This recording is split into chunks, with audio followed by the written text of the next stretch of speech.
Clip number 107۔ انشاءاللہ اس میں آپ قرآن پاک کی سورہ آل عمران کی آیت نمبر 21 سے 23 کی تلاوت، ترجمہ اور تفسیر قرآن صراط الجنان سنیں گے۔ بسم اللہ الرحمن الرحیم۔ ترجمہ: اللہ کے نام سے شروع جو نہایت مہربان رحمت والا ہے۔ ان الذين يكفرون بآيات الله ويقتلون النبيين بغير حق ويقتلون الذين يأمرون بالقسط من الناس فبشرهم بعذاب أليم۔ ترجمہ: بے شک وہ لوگ جو اللہ کی آیتوں کا انکار کرتے ہیں اور نبیوں کو ناحق شہید کرتے ہیں اور انصاف کا حکم کرنے والوں کو قتل کرتے ہیں، انہیں دردناک عذاب کی خوشخبری سنا دو۔ ان الذین یکفرون بآیات اللہ، بے شک وہ لوگ جو اللہ کی آیتوں کا انکار کرتے ہیں۔ یہاں بنی اسرائیل کے 3 جرائم کا بیان کیا گیا ہے۔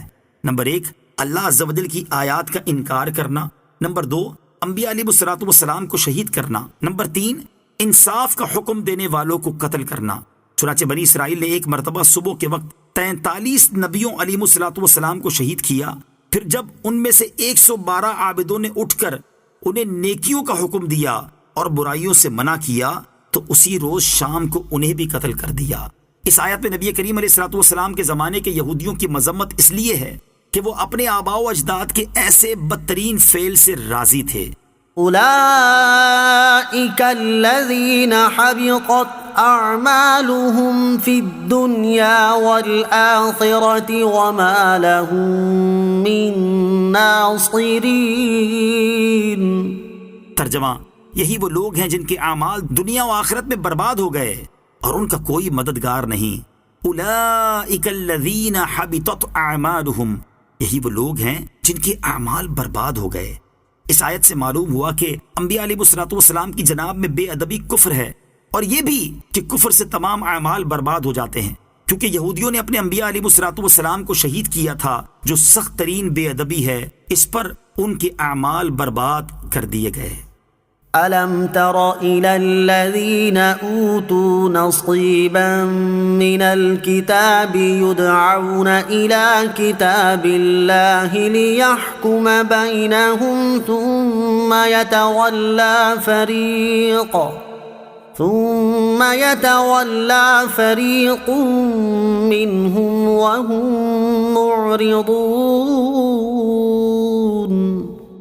ترجمہ: کیا تم نے ان لوگوں کو نہیں دیکھا جنہیں کتاب کا کچھ حصہ دیا گیا کہ جب انہیں اللہ کی کتاب کی طرف بلایا جاتا ہے تاکہ وہ ان کا فیصلہ کر دے تو پھر ان میں سے ایک گروہ بے رخی کرتے ہوئے منہ پھیر لیتا ہے۔ أَلَمْ تَرَ إِلَى الَّذِينَ أُوتُوا نَصِيبًا مِّنَ الْكِتَابِ، کیا تم نے ان لوگوں کو نہیں دیکھا جنہیں کتاب کا کچھ حصہ دیا گیا؟ اس آیت کا خلاصہ یہ ہے کہ یہودیوں کو توریت شریف عطا کی گئی اور اس کے علوم و احکام سکھائے گئے۔ اسی توریت میں تاجدار رسالت صلی اللہ تعالی علیہ وآلہ وسلم کے اوصاف و احوال اور دین اسلام کی حقانیت کا بیان بھی تھا۔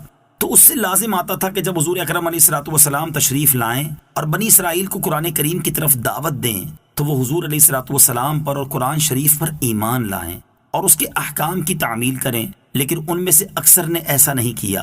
آیت میں کتاب اللہ کی طرف بلانے کا ذکر ہے، جو تفسیر اوپر ذکر کی گئی اس کے مطابق یہاں کتاب اللہ سے مراد قرآن ہے، اور اگر کتاب اللہ سے مراد توریت ہو تو معنی یوں ہوں گے کہ جب یہودیوں کو توریت کی طرف بلایا جاتا ہے تاکہ وہ توریت ہی ان کے درمیان نبی کریم علیہ الصلوۃ والسلام اور قرآن کی حقانیت کا فیصلہ کر دے، تو وہ توریت سے بھی منہ پھیر لیتے ہیں۔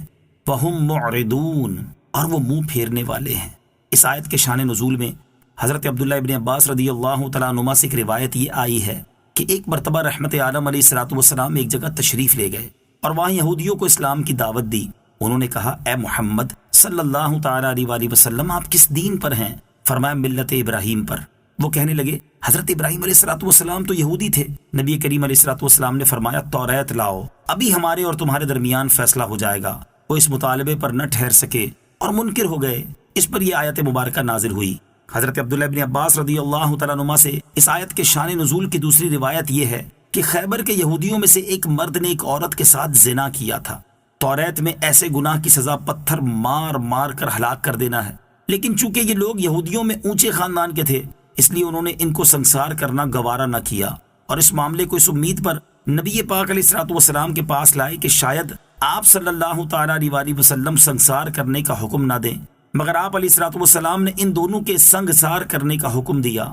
اس پر یہودی طیش میں آ گئے اور کہنے لگے اس گناہ کی یہ سزا نہیں ہے، آپ نے ظلم کیا ہے۔ حضور علیہ الصلوۃ والسلام نے فرمایا کہ فیصلے کا دار و مدار توریت پر رکھ لو۔ انہوں نے کہا یہ انصاف کی بات ہے۔ چنانچہ توریت منگوائی گئی اور یہودیوں کے بڑے عالم عبداللہ بن سوریہ نے توریت پڑھنی شروع کی۔ جب رجم کی آیت آئی جس میں سنسار کرنے کا حکم تھا تو عبداللہ بن سوریہ نے اس پر ہاتھ رکھ دیا اور اس کو چھوڑ دیا۔ حضرت عبداللہ بن سلام رضی اللہ تعالیٰ عنہ نے اس کا ہاتھ ہٹا کر آیت پڑھ دی۔ یہودی اس حرکت پر ذلیل و رسوا ہوئے، اور وہ یہودی مرد و عورت جنہوں نے زنا کیا تھا حضور اکرم علیہ الصلوۃ والسلام کے حکم پر سنگسار کیے گئے۔ اس پر یہ آیت نازل ہوئی۔